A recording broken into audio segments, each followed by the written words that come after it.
Vote দিয়ে বেরিয়ে তৃণমূল সাফ হয়ে গিয়েছে বলে আক্রমণ করেছেন শুভেন্দু অধিকারী। তার কথায় তৃণমূল 200-র বেশি জায়গায় এজেন্টই দিতে পারেনি। নন্দীগ্রামের একাধিক গ্রাম পঞ্চায়েত, সোনাচূড়া, হরিপুর, গোকুলনগর, ভেকুটি সহ বিভিন্ন এলাকায় এবার এজেন্ট খুঁজে পায়নি শাসক দল। যেটা 2021-এর ভোটেও হয়নি, সেটা এবার হয়েছে।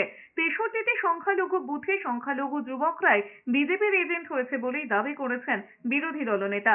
এমন পরিস্থিতিতে অভিজিৎ গঙ্গোপাধ্যায় অনেক বেশি লিড পাবেন বলে দাবি করেছেন শুভেন্দু অধিকারী। এটা আইপ্যাকের পরিকল্পনায় সাফ হয়ে গেছে। ঘাটালে হিরণকে আটকেছে, এখন পেটানি খাচ্ছে। আমরা সাফ করে দিয়েছি তৃণমূল কংগ্রেসকে। তৃণমূল কংগ্রেস 200-র বেশি জায়গায় এজেন্টই দিতে পারেনি।